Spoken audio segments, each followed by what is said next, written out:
आपने मैम ने बताया, दोनों टीचर्स ने आपको, तो वो तो आपने सुन ही लिया होगा जो भी अचीवमेंट्स वगैरह है, लेकिन क्या आपको बेसिक पता है बेसिकली एम्पावरमेंट होती क्या है? कोई भी स्टूडेंट इसका आंसर दे सकता है मुझे?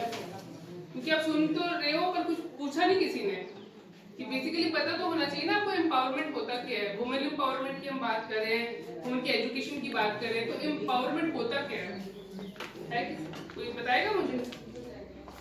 एम्पावरमेंट बेसिकली होता है power in the hands of someone. अगर आप किसी की अथॉरिटी देते हो या पावर देते हो उसके हाथ में, तो उसको हम एम्पावरमेंट बोलते हैं।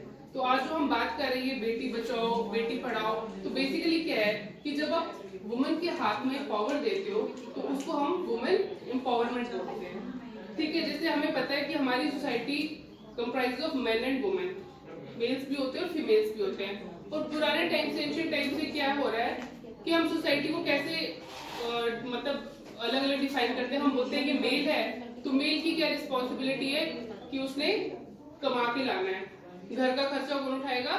मेल। और घर के डिसीजंस कौन लेगा? मेल। और फीमेल की क्या रिस्पॉन्सिबिलिटी है? भाई घर संभालना है, घर का काम करना है या बच्चों को पालना है। तो ऑन द जेंडर के बेसिस पे हमने रिस्पॉन्सिबिलिटीज को डिवाइड कर दिया था। तो फीमेल्स को अपनी फ्रीडम मिलती ही नहीं थी। अगर वो बेचारी कोई डिसीजन लेना चाहती थी तो उसको डिसीजन लेने की इजाजत नहीं थी। तो इसी वजह से ये नीड थी कि वुमेन को एम्पावर किया जाए, उनके हाथ में भी डिसीजन लेने का पावर होना चाहिए। तो अभी जो मेनली हम ये वुमेन एम्पावरमेंट बोलते हैं वो यही रीजन है, क्योंकि अगर हम बोलते हैं कि किसी घर में आप किसी बच्चे को या बेटे को पढ़ाते हो तो सिर्फ एक पर्सन को ही पढ़ा रहे हो, लेकिन अगर बेटी को पढ़ाते हो ना तो पूरी फैमिली को आप पढ़ा रहे हो, पूरी सोसाइटी को पढ़ा रहे हो। तो वो वुमेन एजुकेशन हमारे लिए बहुत जरूरी है, वुमेन को एम्पावर करना बहुत ही जरूरी है। अच्छा, वुमेन को एम्पावर करने के लिए एक और भी नीड है, क्योंकि हम कहते हैं कि जैसे एग्जाम्पल देती हूँ, दो फैमिलीज हैं। एक फैमिली है जिसमें कि सिर्फ मेल कमा रहा है, जो घर का मर्द है वो कमा रहा है, औरत नहीं कमा रही है। और दूसरी फैमिली है जिसमें हस्बैंड वाइफ दोनों कमाते हैं। तो ज्यादा अच्छा एक्सेल या लाइफस्टाइल किसका अच्छा होगा? जहाँ दोनों कमाते हैं। क्यों?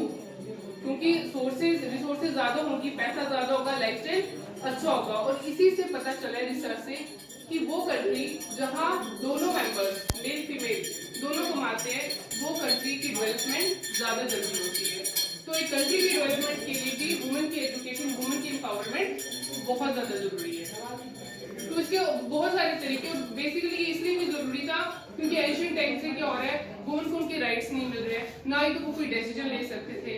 और साथ में जो जैसे हमारे इंडियन कल्चर में, हमारी सोसाइटी में डाउरी सिस्टम है, तो डाउरी के बेसिस पे भी औरतों को बहुत ज्यादा तंग किया जाता है, या उनको जो प्राइमरी एजुकेशन है उसका भी राइट नहीं मिलता है कि भाई अब जो बेसिक एजुकेशन है वो दो, बेचारी को वो भी हक नहीं था कि वो पढ़ पाए। तो जब पढ़ ही नहीं सकती थी तो डिसीजन कैसे ले सकती थी? और चाइल्ड मैरिज, वो भी जो हमारी सोसाइटी का कहते हैं ना एक नेगेटिव एस्पेक्ट था, उसको भी खत्म करना था। तो इन सब चीजों को खत्म करने के लिए और एक कंट्री की डेवलपमेंट के लिए हमें सबसे ज्यादा जरूरी है वुमेन एम्पावरमेंट की। औरतों को अपना हक मिले, और वो कैसे हो सकता है? एजुकेशन से। तो उसके लिए दो तरीके हैं। एक तो तरीका है कि अपनी लेवल पे, और एक है कि गवर्नमेंट की स्कीम्स हैं। गवर्नमेंट ने भी ऐसी बहुत सारी स्कीम्स लाई हैं जिससे कि वुमेन की एम्पावरमेंट होगी। जैसे गवर्नमेंट की स्कीम्स है बेटी बचाओ बेटी पढ़ाओ योजना, एक है महिला शक्ति केंद्र स्कीम, एक है हमारी सुकन्या समृद्धि योजना, एक है वर्किंग वुमेन हॉस्टल्स। जैसे कुछ लेडीज है, अगर उन्होंने कमाने के लिए कहीं दूसरी जगह पे जाती है तो फिर उनकी सिक्योरिटी का क्या होगा? अगर लेट थोड़े आवर्स में वो काम करती है या कहीं दूसरी जगह जाती है तो उनके बच्चों का क्या होगा? बच्चे कहाँ रखेंगी? खुद कैसे सिक्योरिटी है? तो उसके लिए गवर्नमेंट ने वर्किंग वुमेन हॉस्टल्स स्कीम निकाली है, ताकि उनको रहने के लिए ऐसी सिक्योर जगह मिले जहाँ पे वो रह भी सके और साथ में काम भी कर सके। और पर्सनल इंडिविजुअल लेवल पे हम लोग क्या कर सकते हैं कि वुमेन को उनकी एक रिस्पेक्ट दे सके, और उनको अपॉर्चुनिटीज दो कि अगर वो कोई बिजनेस स्टार्ट करती है तो उसकी भी अपॉर्चुनिटी मिलनी चाहिए, एजुकेशन की भी उनको अपॉर्चुनिटी मिलनी चाहिए। ये सब चीजें हैं। और हायर एजुकेशन के लिए भी। और सबसे पहले डाउरी सिस्टम को खत्म करो, चाइल्ड मैरिज को भी खत्म करो, क्योंकि अगर पहले फीमेल बेचारी की शादी कर दोगी तो घर गृहस्थी में फंसी रहेंगी, तो वो कब पढ़ेंगी, कब कुछ सीखेंगी? तो वुमेन को भी उनके हक मिलने चाहिए ना। ठीक है। और ये जो मैं बता रही हूँ, ये सिर्फ आज की बात नहीं है, इवन कि हमारे वेदास में भी एक वर्ड आता है, दैट इज सहधर्मिणी, एक वर्ड है। तो उसका मतलब ही होता है इक्वल पार्टनर, कि दोनों वाइफ और हस्बैंड दोनों की जो राइट्स है, जो उनके हक है, उनको बराबर से देने चाहिए। तो आज आप देख ही रहे हो, हर चीज में, हर फील्ड में वुमेन जो है वो एक्सेल कर रही है। चाहे स्पोर्ट्स में देखो, जैसे मैम ने आपको बताया, सहना नेहवाल का नाम लिया मैम ने, सानिया मिर्जा का नाम लिया, पीटी उषा का नाम लिया। तो इन लोगों ने अपनी फील्ड में एक्सेल ही किया हुआ है। इवन कि हमारी पीएम तक फीमेल रह चुकी है, इंदिरा गांधी जी का नाम ले, तो हमारी फर्स्ट प्राइम मिनिस्टर जो है, जो मतलब फर्स्ट वुमेन भी प्राइम मिनिस्टर प्रेसिडेंट रह चुकी है, वो भी वुमेन ही थी। नाम पता है? नाम भी प्रेसिडेंट, हमारी जो वुमेन प्रेसिडेंट रही है, तो उसका तो नाम कम से कम याद रखो। तो ये ऐसी फील्ड है जहाँ पे वुमेन ने एक्सेल किया, और ये बहुत ही जरूरी है, क्योंकि अगर ये कंट्री ने डेवलप करना है तो उसके लिए वुमेन की एम्पावरमेंट, वुमेन की एजुकेशन बहुत जरूरी है। ठीक है। क्योंकि एंशिएंट टाइम से क्या हो रहा है, वुमेन को उनके राइट्स नहीं मिल रहे हैं, ना ही तो वो कोई डिसीजन ले सकते थे। और साथ में जो, जैसे हमारे इंडियन कल्चर में, हमारी सोसाइटी में डाउरी सिस्टम है, तो डाउरी के बेसिस पे भी औरतों को बहुत ज्यादा तंग किया जाता है, या उनको जो प्राइमरी एजुकेशन है उसका भी राइट नहीं मिलता है, कि भाई अब जो बेसिक एजुकेशन है वो दो, बेचारी को वो भी हक नहीं था कि वो पढ़ पाए। तो जब पढ़ ही नहीं सकती थी तो डिसीजन कैसे ले सकती थी? और चाइल्ड मैरिज, वो भी एक जो हमारी सोसाइटी का कहते हैं ना, एक नेगेटिव एस्पेक्ट था, उसको भी खत्म करना था। तो इन सब चीजों को खत्म करने के लिए और एक कंट्री की डेवलपमेंट के लिए हमें सबसे ज्यादा जरूरी है वुमेन एम्पावरमेंट की।